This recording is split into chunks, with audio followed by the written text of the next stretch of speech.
Hello, geometry students. Mr. Zacek back and better than ever here in Unit 11, Lesson 5. We're going to look at central, inscribed and central angles. And you read about this, but I want to, so I'm just going to kind of give you a quick overview of what was in the last one for our time today. So first thing that we need to do is that we need to understand that a full circle from a degree standpoint is 360 degrees, and that a semicircle is 180 degrees.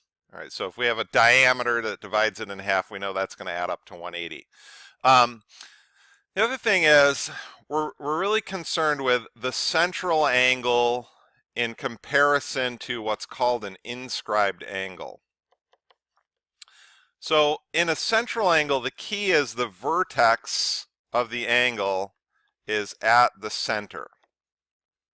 So for a central angle, vertex is at the center. For an inscribed angle, the vertex is on the circle. So when we have a central angle, so let me just draw a picture of this. So let's say here's our center of a circle. Okay, so what happens here is if this angle is 50 degrees, this arc is 50 degrees. Okay, now we're not talking about the length, we're just talking about the angle. When we take that same arc, but now we have an inscribed angle, the inscribed angle is half of the arc, so this would be 25 degrees. So the inscribed angle equals half the arc. And that's the intercepted arc. And the way that you find the intercepted arc is, I'll just use a little highlighter here to show you, is, okay, here's the vertex of our angle on the circle. You go to the end of that arc and then you follow that arc along. So there's your 50-degree arc and your 25-degree angle. Okay, so that's the difference, central angle versus inscribed angle. And we'll have some opportunity just to kind of play around with some other ideas that we know and apply them here. Okay, so as I look at this number one here, first thing I'm going to notice is that we're trying to find x, but I just want to show you some of the other things we can identify. This angle here is a central angle, so this arc would be 60 degrees. That means if this is 60 degrees, this angle over here forms a linear pair, so this would be 120, this angle here, and this would be 120 on the outside. Now, the key to recognizing in this problem is we have AB is a diameter. So therefore, arc AB, if we take this whole arc, that whole arc adds up to 180 degrees. Now, since these angles, there are also a linear pair, that's the other way we can think of it. So 3x plus 5 plus x minus 1 equals 180. So we combine like terms, 4x plus 4 equals 180. So 4x would be 176. 176 divided by 4 is, let's see, all right, so 176 divided by 4 is 44. So in this scenario, x is 44. Now, if we needed to find the angles, obviously we would have to substitute those back in. Okay, so again, the ways that you can recognize that is you can see that these two angles are, you want to see we've got going on a linear pair, or you could look at it from the arc standpoint and do it that way. Okay, now number two, look at number two and you see x and you think, okay, that's an inscribed angle. But the problem with it being an inscribed angle is this other side doesn't extend out here, okay? And that's what would make it like an inscribed angle there, is if we extended that out. So here, this angle is a central angle, so 70 degrees. Okay, well you're looking at that and you're like, how does that get us to x? Well, here's what we have to see is that this and this. So remember that the radii are equal. So what we really have is an isosceles triangle right now, and so that would also be x because the base angles of an isosceles triangle are going to be the same. And now our triangle sum theorem says all the angles in a triangle add up to 180. So we get 2x plus 70 equals 180. When we subtract 70, we get 110, and therefore x would be 55. Okay, so again, this is central angle equals the intercepted arc. Okay, so central angle equals the intercepted arc. Okay, number 3. Now we finally get to one that's just sort of a straight up inscribed question. So again, I'm going to take the highlighter here, and okay, so we go out to where that intercepts the circle, and we see that. And so now that we've identified that, it's inscribed, so therefore x is going to equal half of 108. So half of 108 is 54 degrees. So that would be angle x there. All right. Now we're in number 4. We're trying to find x. We see that x is an inscribed angle again. So I'm just going to kind of identify that angle here. It intercepts this arc. Problem is I don't know what that arc is. So what else do I know? Well, I know that this whole thing is a semicircle, so that's 180. So if we took 180 and we subtract 56 from 180, we're going to get 124. So this arc right here would be 124 degrees. And now x, which is inscribed, would be half of that 124, half of that intercepted arc. So half of 124 would be 62 degrees for angle x here. All right, so just, putting a couple of these different pieces together here. Number 5. All right, now we've got 50. Okay, so we've got an inscribed angle, and then we've got x. This is a central angle. So let's look first at this inscribed. If we take it out, we go from here to here. Here's the intercepted arc. Well, if the angle is half the arc equals 2 times the inscribed angle. So we just flip it around. So therefore, this arc out here would equal 2 times 50, and this arc would equal 100 degrees. So here's our arc. Now x is a central angle, and we know that the central angle equals the intercepted arc. And so now that we've found our yellow arc there is 100, therefore x would be 100 degrees. So we're just putting those two ideas together in that. Okay. Right, now we get a ratio question. All right, so given the circle with center indicated and the measure of arc AB is 3, the measure of arc BC is 4, and the measure of arc AC is 8.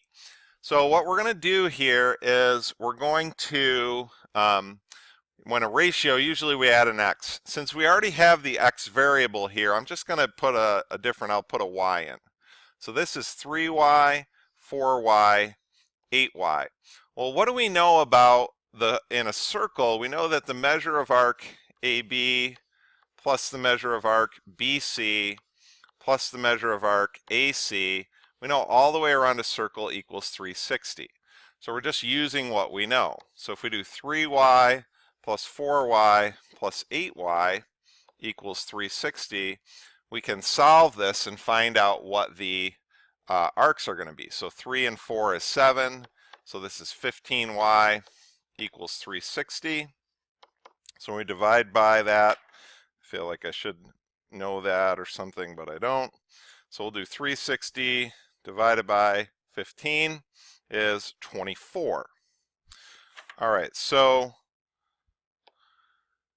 y is 24.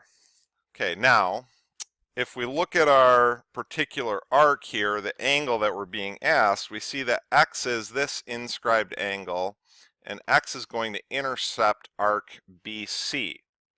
So the measure of arc BC is going to equal 4 times 24. So the measure of arc BC would be, that would be 96 degrees. So this arc is 96 degrees.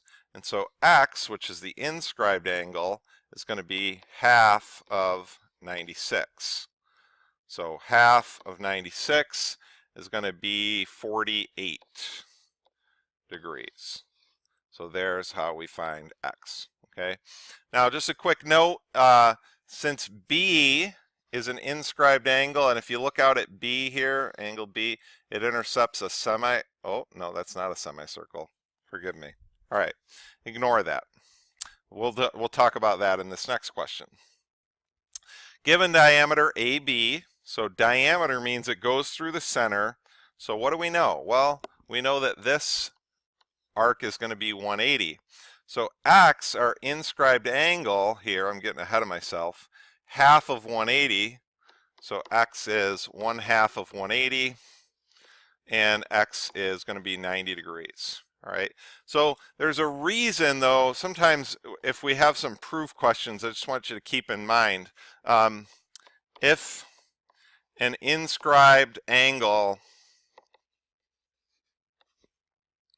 intercepts a semicircle, it's always a right angle.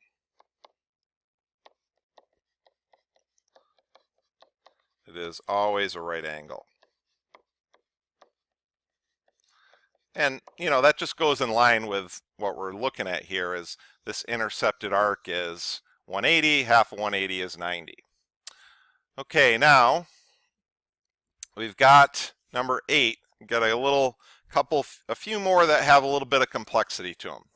So, given a circle with center indicated in inscribed quadrilateral, now here's the way you can do this question. There's a couple ways of doing this, but one of the ways to think about it is this. I'll try to use some highlighters to show it to you.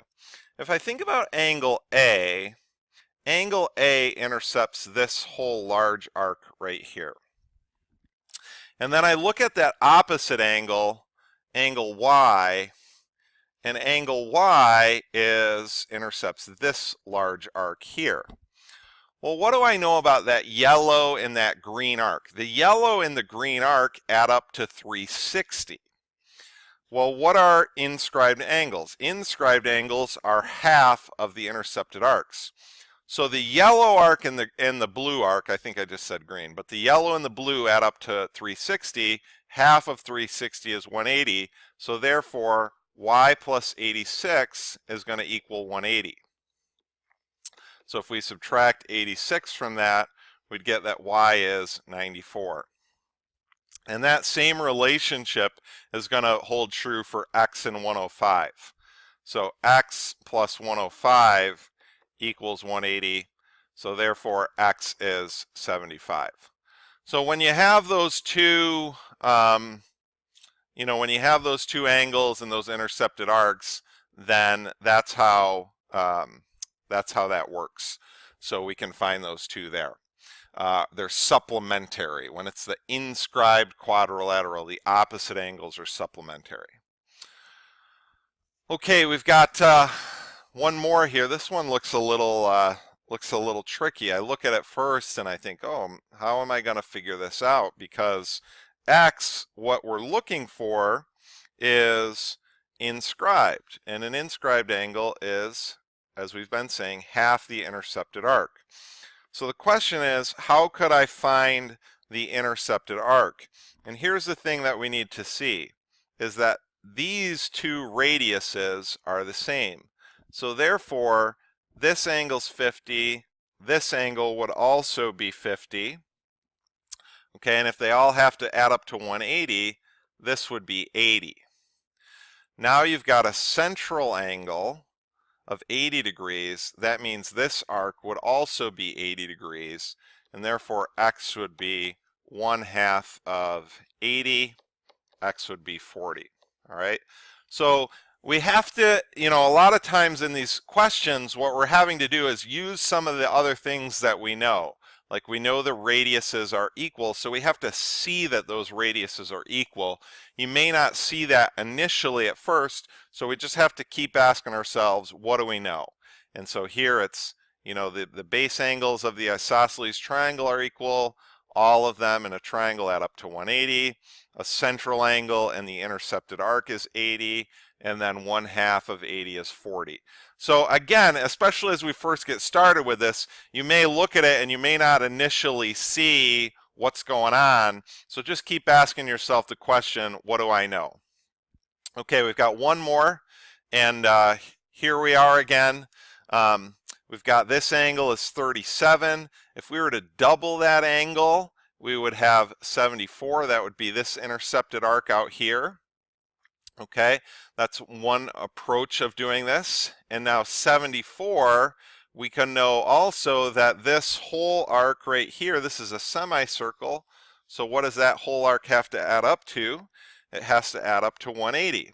So 180 minus 74 is going to be 106. So that means this arc over here would be 106. And now x would be 1/2 of 106, which is 53. Okay, so that will get us there if we did it that way. Another way that you can look at and see that this angle up here, this inscribed angle is intercepting a semicircle. So we know that's going to be a right angle or a 90-degree angle. And then you could do the triangle sum theorem of x plus 90 plus 37 equals 180. Okay, so I think you're going to find that you've got different ways of approaching this. So let's use that strategy of keep asking, what do I know? What do I know? All right, so again, the key thing here, central angle, the vertex is at the center. Inscribed angle, the vertex is on the circle. One of them equals the arc, one is half the arc. All right, keep in mind the semicircle is 180, the circle is 360, and then also remember all radii are congruent, because that creates often some isosceles triangles, and we can use that to get us to what we're trying to find. All right, so good luck on this, and let's keep on asking questions. I'll see you back here soon. We're going to do some more angles in lesson 6.